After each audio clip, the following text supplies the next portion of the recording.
Ici, vous n'avez pas parole. Monsieur Quand je viens au Delvaux, ministère, je vous Monsieur respecte. Delvaux, Ici, je je suis vous le seul interdis patron. de lever Et votre vous ne ton. le faites pas, monsieur vous Zolo. interdis C'est la de lever dernière votre fois. ton. Je vous interdis de lever votre ton. C'est la dernière fois. Monsieur vous interdis de lever votre ton. Appelez-moi la sécurité. Et vous ne me parlez pas comme ça, monsieur le sélectionneur. N'oubliez pas, en tant que footballeur, vous ne pouvez jamais me parler. Donc maintenant, je suis le président. Vous ne me parlez pas comme ça. D'accord? Vous vous asseyez et on travaille. Arrêtez un peu ce bordel. Il est temps d'arrêter ce bordel. Mais c'est pas possible. Mais vous pensez que vous êtes dans quel pays, monsieur? Vous pensez que je peux faire ça en Belgique? Vous pensez que je peux faire ça en Belgique? Les scènes désolantes et les éclats de voix que vous venez d'entendre sont l'aboutissement de plusieurs semaines de tension autour de la gestion de l'équipe nationale masculine senior de football du Cameroun, les Lions indomptables. On est passé des tiraillements à la guerre ouverte entre la fédération et le ministère de tutelle autour de l'embauche d'un sélectionneur et du staff technique, toute chose qui a fini par monopoliser l'attention de l'opinion locale et internationale sur un spectacle humiliant. Bonjour, je m'appelle Nathalie Yamb et aujourd'hui, en déblayant le vrai du faux et au regard des textes, je vais établir de façon factuelle qui a tort et qui a raison et également vous expliquer pourquoi les enjeux de ce duel dépassent non seulement le domaine sportif, mais aussi le périmètre du Cameroun.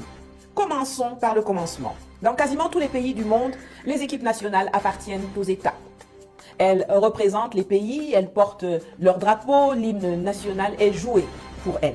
En 2014, l'État camerounais a décidé, à travers un décret pris par le président de la République, de confier la gestion et l'organisation des 11 équipes nationales de foot à la Fédération camerounaise de football, la FECAFOOT, comme en atteste l'article 3 qui dispose que, je cite, « La gestion administrative, sportive et technique des équipes nationales de football relève de la compétence de la Fédération camerounaise de football ». Fin de citation. Ainsi que l'article 4 qui rajoute que, je cite, la coordination administrative, sportive et technique des activités et des programmes des sélections nationales de football est assurée par un coordonnateur général nommé par le président de la fédération. Fin de citation. Il n'y a aucune ambiguïté. Comme l'esprit à cette époque est à la bonne collaboration pour mettre fin aux tensions qui émaillent déjà les rapports entre le ministère des Sports et la FECAFOOT, l'État propriétaire et la fédération gestionnaire se sont assis en 2015 pour apporter des précisions sur les modalités de mise en application du décret de 2014 et ont donc signé à cet effet une convention. Dans la dite convention, ils se sont accordés entre autres sur le fait que le recrutement de l'entraîneur principal des équipes nationales et de ses adjoints pourrait suivre deux processus. Ils se sont également entendus que quel que soit le processus retenu, c'est la fédération qui choisit et c'est l'État qui paie. Le premier mécanisme est le recrutement par la fédération par contrat. Ça signifie que la fédération va sur le marché national ou international des entraîneurs, regarde qui est disponible, identifie un entraîneur, présente obligatoirement son dossier au ministre qui donne obligatoirement son avis en retour.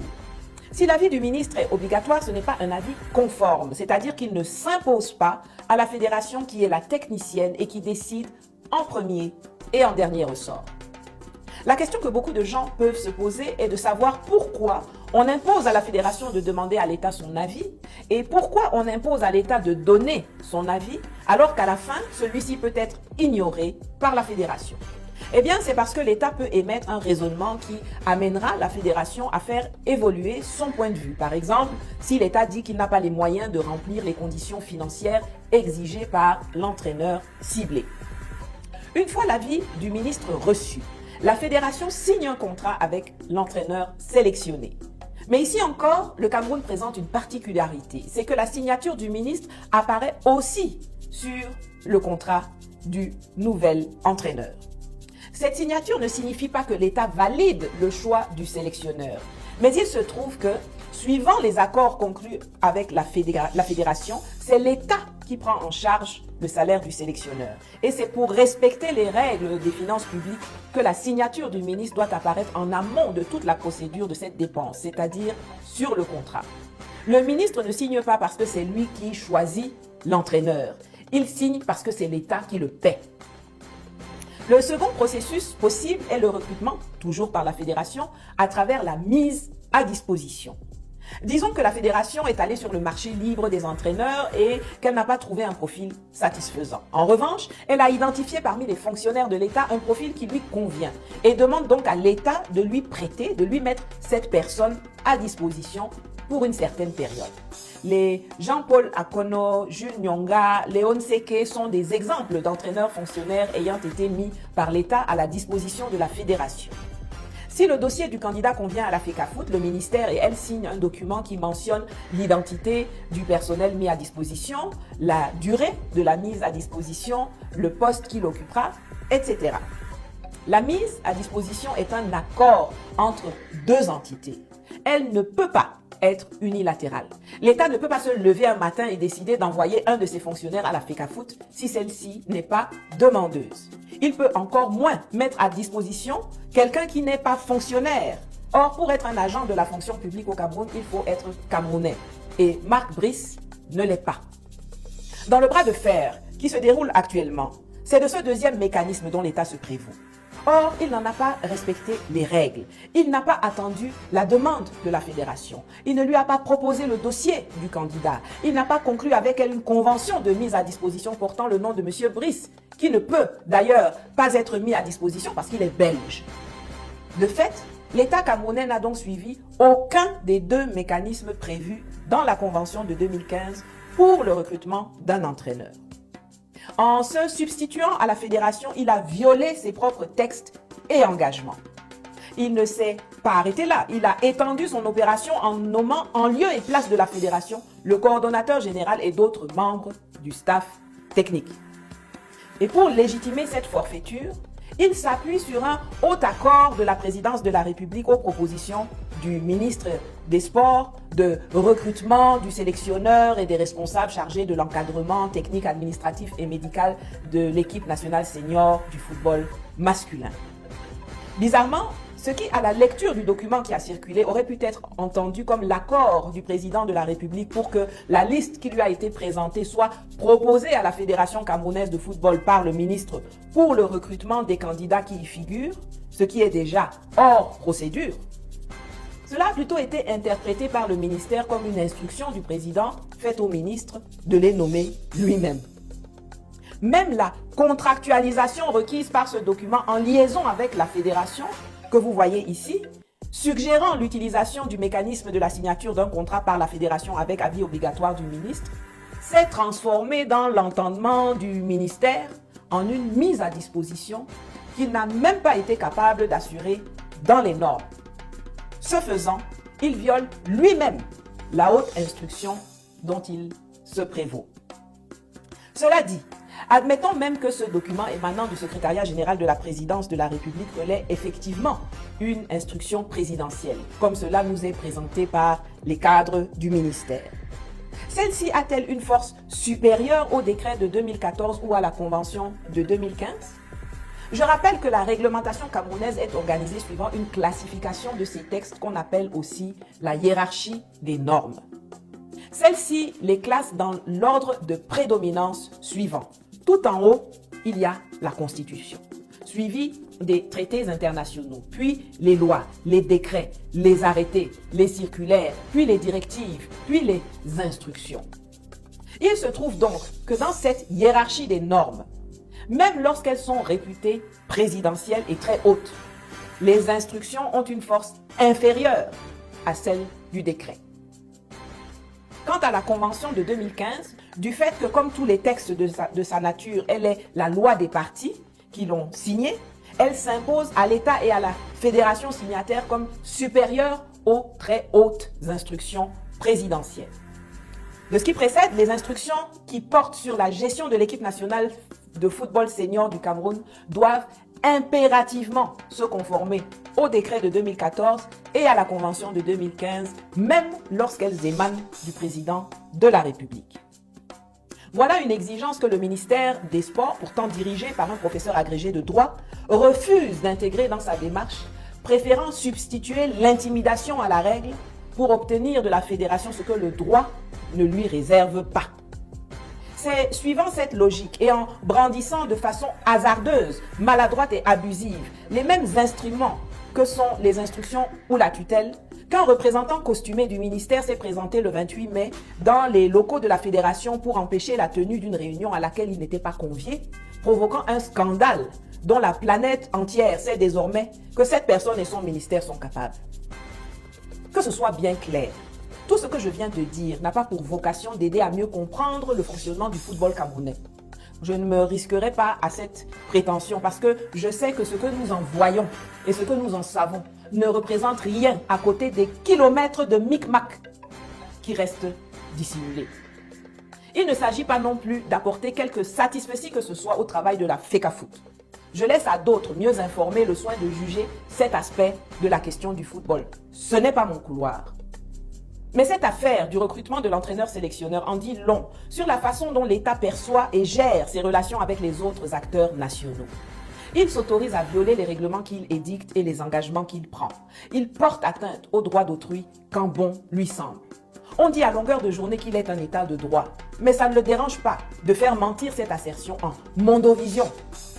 Il y a pourtant une batterie de textes qui permettrait à l'État de manifester son désaccord avec le travail de la fédération, le cas échéant.